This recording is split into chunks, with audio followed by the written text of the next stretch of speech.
Money is one of the most misunderstood realities of human existence. Everyone wants it, everyone chases it, but yet only few truly understands it. From childhood, society trains us to pursue money, get education to earn it, get a job to survive, build wealth to be respected. But here is the truth. If you don't know what money really is, you will either serve it as a slave or waste it as a fool. Money is not just paper. Money is not just coins. It is not even your bank balance. And until you see it clearly, you will never control it.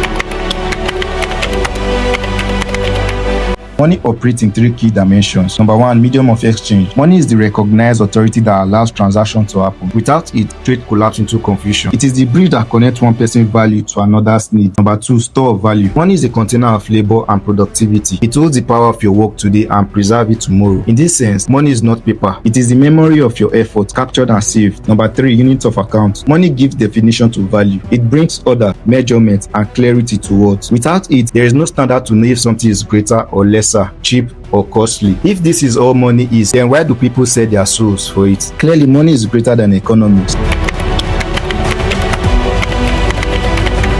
In the Bible, money is never the master. It is a servant, and God uses it to test if you can be trusted. Jesus said, "No one can serve two masters, for you will hate one and love the other, or be devoted to one and despise the other." You cannot serve both God and money. This means money competes for worship. It pretends to be a god, but in the kingdom, it is a tool. In Luke 16:11, Jesus said, "If you are untrustworthy about worldly wealth, who will trust you with the true riches of heaven?" Money is called unrighteous mammon, not because it is evil, but because it belongs to a passing system. It is temporary wealth placed in our hands to test faithfulness. Yet many do not understand this. So what happens? They run into businesses God never asked them to touch, chasing profit instead of purpose. Some compromise their value just to rise quickly. Some give their whole life to a job that buries their gift, working endlessly but never fulfilled. Others chase ventures only because they see others succeed in them, not because heaven designed them for it. In all this, they are not mastering money, they are being mastered by it. Some are poor but enslaved to money because every thought is about survival. Others are rich but enslaved to money because every decision is about expansion and control. Both rich and poor bow to mammon if they don't see money for what it is: a tool, a servant, a test. If a man cannot handle this small earthly system with wisdom and obedience, why should God entrust him with the eternal economy of the kingdom? Money is God's training ground for responsibility.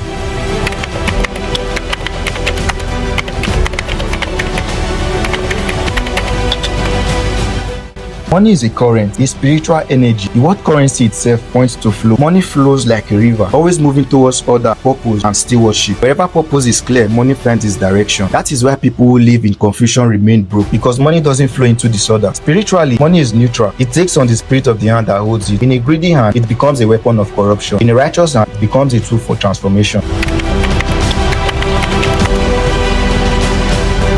Money in the kingdom is for advancement, stewardship, and proof of loyalty. It is never just about buying things. Deuteronomy 8:18 says, "Always remember that it is the Lord your God who gives you power to become rich, and He does it to fulfill the covenant He made with your ancestors." Money is covenantal. God allows you to control it to prove whether you will align with His kingdom or build your own empire of sand.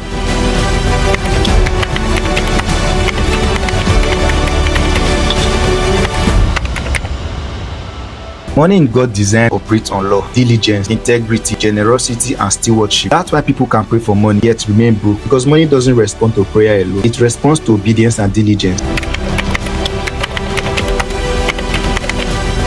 If you can't master your appetite, you can't master money. Proverbs 25:28 says, "A person without self-control is as defenseless as a city with broken down walls." Many pray for abundance, but God observes how they handle it. They ask for kingdoms, but heaven studies how they treat one assignment. Before God entrusts wealth, first examine character through money.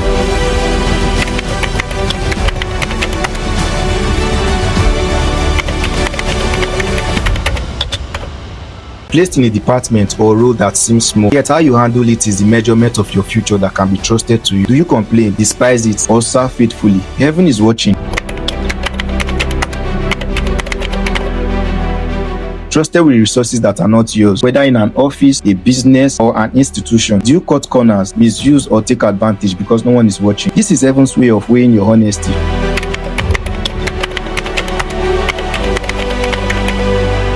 Given responsibility over something that looks ordinary, files, accounts, supplies, or people, do you waste because it is small, or govern it with discipline and wisdom? God uses this to decide what more can be placed in your hands.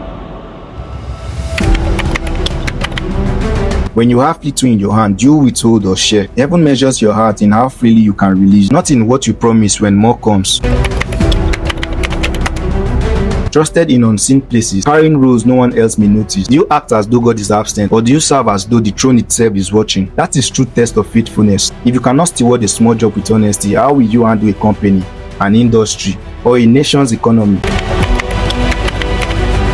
Joseph, he managed Potiphar's house with honesty because he was faithful in another man's property. God gave him a whole nation to manage. David, he cared for his father's sheep with courage. What looked like a small assignment was God's training ground. Because he guarded the sheep, God made him a shepherd to Israel.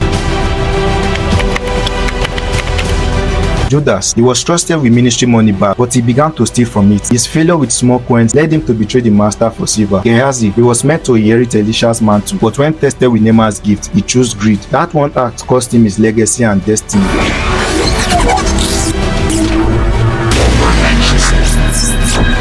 Money always flows through value. Solve problem, money finds you. Proverbs 22:29.